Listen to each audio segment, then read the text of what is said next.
kajian hati. Bunda. Iya Teteh. Ada jamaah kita juga nih yang mau tanya. Ada silakan. Nadia di sebelah mana? Ada Kak Nadia. Silakan Nadia. Assalamualaikum warahmatullahi wabarakatuh. Waalaikumsalam warahmatullahi wabarakatuh. Sebelumnya izin cerita Ustadz, saya udah menikah selama 5 tahun, namun belum dikasih anak juga. Dan akhir-akhir ini beberapa tahun yang lalu emang ada ujian, tapi yang terberatnya itu tahun lalu saya pernah ketipu dan sampai harus orang tua saya yang ikut serta untuk mempertanggungjawabkan semuanya. Sampai saya bingung tuh, ayah saya sampai bilang, katanya ayah sampai salah apa sih sama adek, sampai adek harus ngelakuin kayak gini ke ayah. Sedangkan aku dari kecil tuh emang disayang. Dari situ saya bingung, kayak hilang arah. Saya nggak punya anak, barang yang apa saya punya udah nggak ada. Sampai orang tua saya itu harus seperti itu. Saya ingin bertanya ke Ustadz, bagaimana cara memperbaiki semuanya? Gimana cara saya agar orang tua saya tidak kecewa, agar saya memperbaiki semuanya gitu Ustadz. Bunda, satu hal yang harus kita sadari, kita tidak akan bisa menyenangkan semua orang. Bahkan kita sudah menjadi anak yang baik, tapi boleh jadi dalam pandangan orang tua kita masih belum bisa dianggap sebagai anak yang baik. Maka caranya adalah terus aja karena dia untuk berbuat baik. Walaupun kadang kebaikan kita belum mendapatkan penghargaan yang baik. Setidaknya ada 3 cara untuk kita berbuat baik sama orang tua. 1, muliakan. 2, cukupkan. 3, bahagiakan. 1, muliakan. Gimana caranya? Doa. Jangan pernah lepas doa untuk orang tua. Rabbighfirli wali walidayya warhamhuma kama rabbayani shaghira. Yang kedua, cukupkan. Setidaknya karena dia menjadi pendengar yang baik untuk orang tua. Setidaknya karena dia menjadi anak yang berbakti sama orang tua.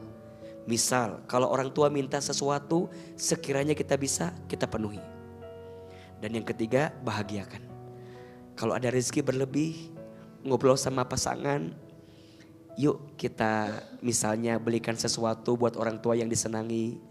Tanya orang tua lagi senang apa, lagi pengen apa, kejar yang orang tua pengen. Contoh, orang tua pengen umroh. Bismillah. Jadi kalau kita doa, nih AA kasih tips ya. Kalau kita doa, doanya itu jangan hanya untuk kita. Kalau mau doa itu lebih cepat dikabulkan, hadirkan orang lain atau orang yang kita cintai untuk ada dalam hajat doa kita. Contoh, ya Allah, hamba pengen segera menikah. Itu kan egois kita. Diganti kalimatnya, ya Allah, hamba tuh pengen punya pasangan agar pengen segera orang tua saya bisa nimang cucu dalam hidupnya. Saya tuh pengen ya Allah punya pasangan agar orang tua saya punya mantu segera. Jadi hadirkan orang yang kita cintai sebagai bagian dari doa kita. Ya Allah, saya pengen jadi orang kaya, biasa. Tapi kalau doanya yang paling keren, ya Allah, saya tuh pengen bisa nyantunin anak yatim. Saya pengen ngasih beasiswa sama anak yatim. Saya pengen ya Allah bisa memberi fakir miskin. Jadi doanya bukan minta kaya, tapi minta sesuatu yang di dalam doa itu ada hajat orang lain yang kita hadirkan. Maka teteh coba hadirkan itu, doain terus orang tuanya, berbuat baik sama orang tuanya, insya Allah itu akan mengobati setiap luka yang pernah kecewa di hati orang tua kita. Insya Allah. cuman pengen minta maaf gitu atas kesalahan saya, walaupun saya udah nikah kan harusnya tanggung jawabnya di suami ya, apa-apa tuh yang ngurusin tuh suami. Cuma saya masih berpangku penuh sama orang tua saya cuma bisa minta maaf, gue bisa ngebahagiain malah menyusahin gitu.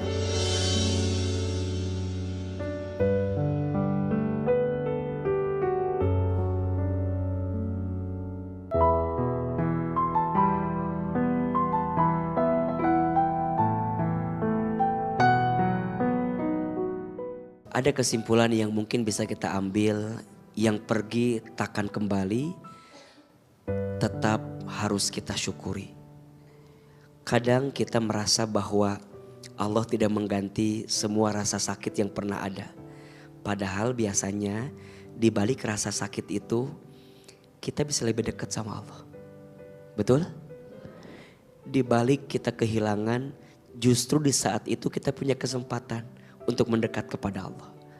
Jangan lihat sakitnya, tapi lihat nikmat mendekat kepada Allahnya.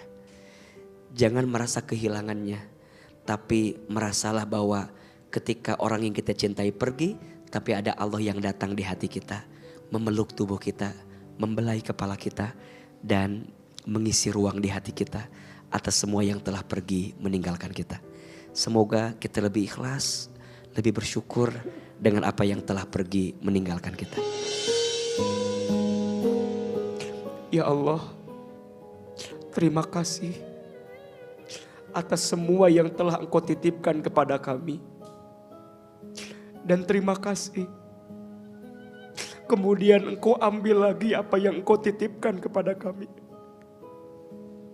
Ya Allah, ajarkan kami ikhlas untuk melepas apa yang telah pergi dari kami. Ya Allah, maafkan kami yang kadang sering membenci ketentuan-Mu, yang kadang sering mengeluh dengan takdir-Mu. Padahal Engkau tidak mungkin memberikan takdir kepada kami, kecuali Engkau menitipkan kebaikan di balik takdir yang Engkau berikan kepada kami. Ya Allah, gantikan rasa sakit kami dengan kebaikan dan kebahagiaan setelah ini. Ya Allah, jika dunia ini terasa berat ujiannya untuk kami, berikan kesabaran kepada kami. Dan cukuplah surga menjadi balasan terbaik untuk kami. Rabbana atina fid dunya hasanah wa fil akhirati hasanah wa qina azabannar. Subhana rabbika rabbil izzati amma yasifun. Wassalamun alal mursalin. Walhamdulillahi rabbil alamin.